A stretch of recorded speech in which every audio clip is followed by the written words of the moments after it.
Ang kanyang buong pangalan is Anthony Greg Borromeo. But he just told us seconds ago, from now on, tatawagin natin siyang AG.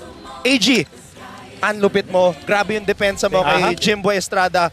Bilib na bilib si Coach Hammer sa'yo. Kasi alam mo, AG, para lang din sa mga nanonood sa atin, laging na-emphasize kasi yung mga offensive players. Yes. And as a coach, ako, defensive coach kasi, and it's what I really look into. Dahil offense brings the show, but defense wins championships. Ganun kasimple yan. May letter S, championships. And the way that AG played today, makikita mo, very minimal lang yung production niya. 4 points, bulag pa nga yung isang layup. Kita mo, natatawa rin siya doon sa isang fast break na naka-crash board siya. 5 rebounds, 1 steal. Pero ang pinaka-importante, if you're a basketball fan, you would look at beyond the stats, makikita mo yung percentage si Jimboy Estrada in the last minutes, last 5 minutes ng fourth quarter, kung saan dominant si Jimboy Estrada, isang basket out of 11 touches. 1 out of 11. The way that this kid played throughout the season, defensively, buti nga nanalo na, natapat na ngayon ng maganda yung dinipensa niya kasi ilang beses ko na siyang gustong kuhaning best player just to reward guys who play the right way. Ito, dami niyang tumamang screen sa kanya. The way that he is fighting over ball screens and dotting every shot. Hirap. Si Jimboy is our #1 shot maker right now. But the way that Anthony played, might, tuloy mo na yan, ha? Masyado na maraming maganda yung narinig mo. Gusto ko, ayoko nga narinig na. Maganda, baka mag-dip yung laro. Pero the way that you played, especially against off-ball screens, tip my hats off to you. Thank you, Coach. Na-appreciate nyo yan. Yun lang naman kasi yung role ko sa team eh. Sabi nila, Coach, pag nakashoot ka, bonus na lang yun. Basta gawin mo lang yung role mo. And yun, in-embrace ko lang yung role na yun. And every game, may target ako na defender. And that's Jimboy Estrada. Ilan yung in-score niya? 20 plus siya last game. 24. Which is challenge ko lang yung sarili ko every game na may stop talaga ako. And yun, binigyan ako ng strength ni Lord na may stop si Jimboy. And yung thank you din sa teammates ko. Pag offense, nagpapahinga na ako eh. Sa defense, which is all out na lang talaga. Then, yun. Thank you. Thank you, Coach. Na-appreciate niyo po. AG, napanood mo ba o pinanood mo, pinag-aralan mo yung depensa kay Jimboy? Kasi si Nigel Gonzalez, nagkaroon ng pagkakataon na depensahan siya. Na binording ni Jimboy. Jomel Puno, 6'7", dinepensahan. Nakashoot pa rin.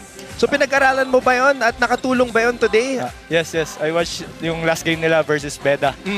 Which is parang na-figure out ko yung sweet spot niya is the left elbow. Oo. Then lagi siyang pupunta doon and then magse-separate siya ng isang bump lang onte. Then yun, inaabangan ko lang. Then disiplina lang, which is hands up lang. Yun lang. Oo, tsaka very minimal yung fouls mo in this game.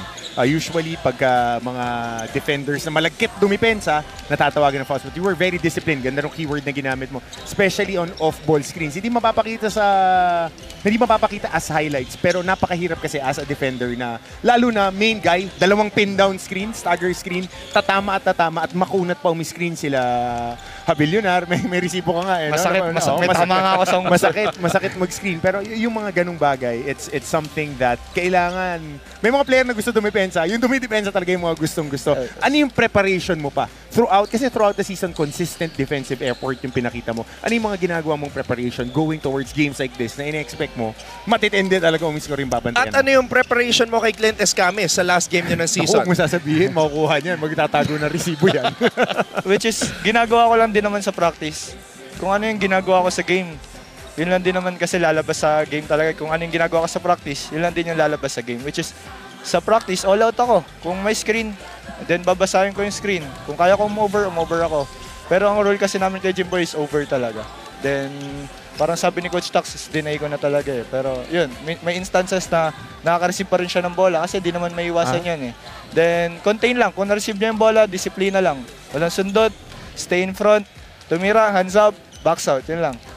At kay Escamis naman? Yun lang, ready lang ako. Huwag mo sasagutin. Si Clint laging nire-record yan. Yari ka. Lalagyan ka ng X-mark na MVP. Which is, kayo din yung nag-cover nung first round. Yes. Yun lang, ready lang din ako kay Clint kasi ang ganda din ang laro niya last game eh. Abangan natin. Abangan natin. AG Borromeo, pwede ka nang bumati. Binabati ko yung father ko, which is birthday niya kahapon. Happy birthday, Papa. Para sa ito, binabati ko yung family ko sa Batasan, Doon yung mga kaibigan ko sa Sugar Town, and binabati ko yung girlfriend ko, and yun lang. Thank you kay Lord na binigyan kami ng strength ngayon para makuha yung panalo. Ganda ng lugar niya, Sugar Town, Batasan. Batasan sa QC. Yes Kaya po. pala madiin mo Dumaguete. Pero ano mo, para sa lahat ng mga nakatutok sa atin, if you just watch the highlights and watch his game, if you're going to defend the right way, AG, very good job today. Thank you, Coach. Thumbs up. Thank Good you, job. Coach. Patuloy mo Ayan yan. pa. Thank you AG Borromeo, nagpakilala ngayong hapon.